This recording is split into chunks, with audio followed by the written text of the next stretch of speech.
And at that time, I was studying in the university here in Kenya. And he gave me an opening to go do a master's degree, a second degree in Germany. And this was under the German Academic Exchange Program. And so the Lord helped me so much. In the program I was in, I was the lead student in that program. So then I got a scholarship. And it opened a big door for me to go to Germany and do the things I could not do here. I was so much interested in genetics. I always wanted to know inheritance and how genetics affects life. And then right from when I had gotten the scholarship and I was about to leave for Germany is when all of a sudden a professor arrived from Israel. A professor arrived from Israel. His name is Professor Sam Mendlinger. And when he arrived from Israel, he came to me, he said the department, the faculty, had recommended me to him because he came looking for a student that can take a scholarship to Israel. And so at that time, it was amazing because in one of the hotels next to the Israeli embassy, actually, where he invited me to chat with him on this opening, when I sat with him and he said he would have loved to have me do my advanced degrees in Israel and work in his laboratory. And so it did not make much sense, though, at the time, because Germany was offering a bigger stipend. And you know, as a student at that level in Africa here, that's a key issue. How much stipend am I going to receive? Will I be able to receive enough to upkeep and help home, help my family? Will I be able to send something for them, you know? Wow. Yeah, to sustain them until one day I'm able to start working. So you saw that there was a lot more stipend offered by the German scholarship. And then the Israeli one was giving less. But for some reason I said, no, I am going to Israel. Because then I was in a place where I had to choose between the two. So I chose saying, I'm going to Israel and I would like to go and see the land of the Bible. That's what I said. You were not Christian at that time. I was Christian, but my Christianity was not that very strong. Okay. It was in the superficial definition of Christianity you see today. I was not so much anchored into the workings and the walking and the lifestyle. But I knew that I'd received the Lord. But like you see Christians today wavering left and right. So that was the kind of salvation I thought I had. And so all of a sudden I made this irrational decision. Irrational. To go to Israel. And that's when I went to Israel. I abandoned the program for Germany, which was supposed to take me to Berlin. But I now went to Israel and I went to Beersheba. Wow. Beersheba, if you know how Israel sits, is within the Negev desert. Yes, I went there, interested in genetics still, inheritance. And when I finished from there, and then I got an opening to do a PhD. To do a PhD now, the third degree, in Haifa, moving north now. Yes. Haifa by the Mediterranean Sea. Yes, so when I went to do my PhD at the University of Haifa, at that place, I was interested in still the genetics, but now I had to, because in the master's program, what I was addressing was essential biochemical genetics, looking at enzyme systems, their isotypes, their variants, their inheritance, their value. But now, at Haifa, I was now able to squarely focus on molecular genetics, to look at DNA works, DNA structure.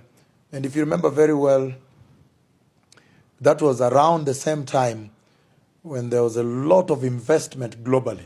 Yes. When the world scientific community had invested into the Human Genome Project. Exactly. So then the work on DNA was novel. It is now still, but Yes. I'm saying at that time it was now this big gold mine Yes. that was set in front of us.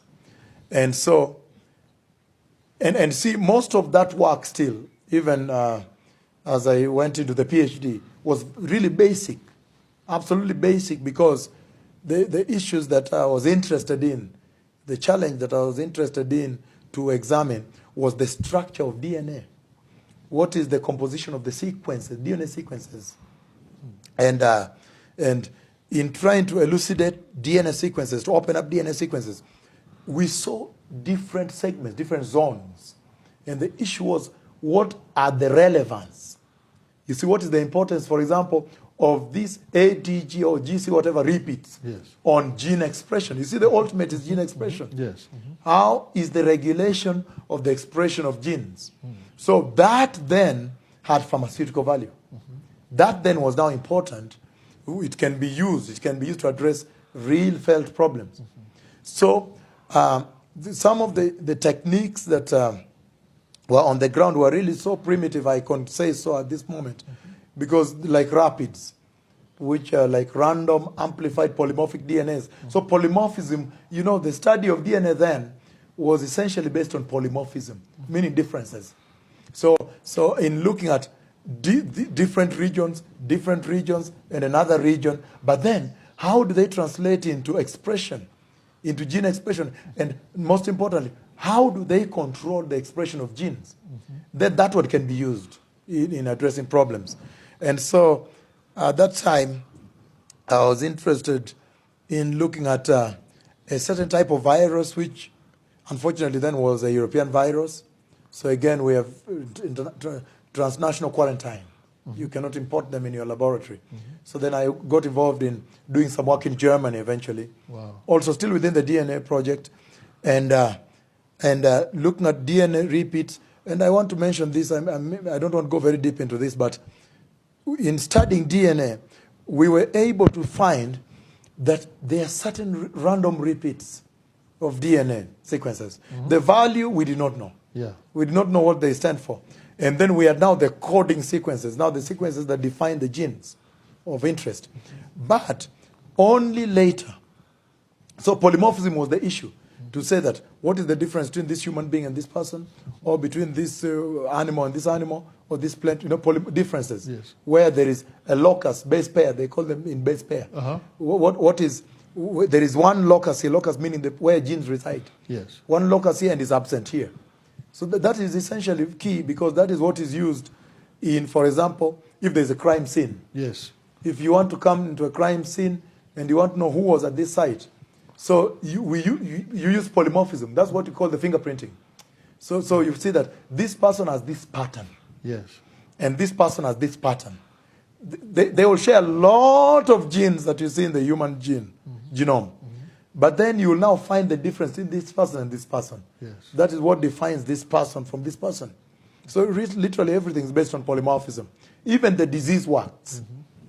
It's based on, if the patients that report, for example, in a particular clinic, I'm going to mention that in a while, have this type of gene, which has this sequence. And the patients that show this resistance to this disease, or tolerance, or are not afflicted by this, don't have that locus. Then you can now use that for screening. So this was the basic work we were doing in Israel at that time. And that's what my PhD was essentially based on. And then, eventually, now I moved on from there. I was so blessed at that time. It was when I was in Israel. Wow. It was really when I was in Israel, towards the end of my PhD, that one time in the night, the Lord visited with me in the night, and he called me 3 times by voice. And I remember that when he did that, I was so shocked that I woke up. And he left a message in my heart that I have called you. Wow. But you know, all that could not make sense. Yeah, that's exactly. You come from a medical background Yeah, and then in Israel, and then you receive this calling that says, "I'm calling you for this." How? and then in Israel, you rightfully said, in Israel, Sundays is a working day. Exactly. You see that? So even the concept of going to church to try to harness this whole thing was almost not there. There are churches, there's those people that on Sundays, you know, Saturday really. Yeah, Saturday. On Yes, Saturday, that's right. on Shabbat, Yeah, when, Shabbat, when these people go to the synagogue, they try to hold the church, you know. But I'd not hooked so much onto the churches. And, excuse me, and so the other thing also, the Lord made me know that if I said yes to the calling, all the dream of being a professor in the university was over. That was your dream. Your dream as a child was to yes, teach, my longing really. my young dream. To one day come back to Kenya and lecture in the university. That was always in your heart to come back to Kenya. Yes, and lecture. Uh-huh. Or wherever I go to, but at least lecture, Yes. be an academic. So this is something I was deliberately pursuing. Wow. You see that? Wow. And so the problem then became, the Lord made it very clear that if you agree to this calling, that dream is finished. You will not lecture. And so that confused me. So I did not understand. Then what is this all about? Because how will I even go back home and say, now, is what, everything is over? I just want to preach the gospel.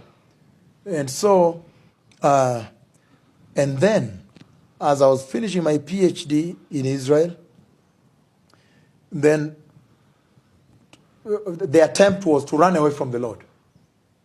That's when I began out what I attempted to run away.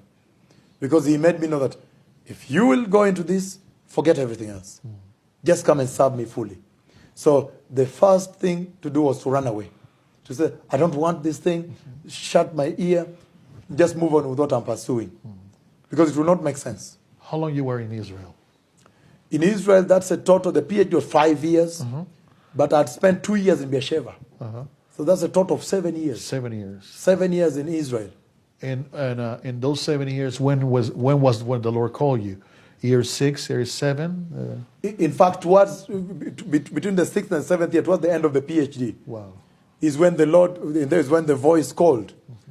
And, you know, with all that, nobody to give you counsel, to help you. And, you know, let me tell you, one thing I really learned in that is that church should set up structures to help people. When the Lord calls them, to help them harness. Yes. Not even that, to understand the calling. You see that? Yes. At least someone they can talk to and share.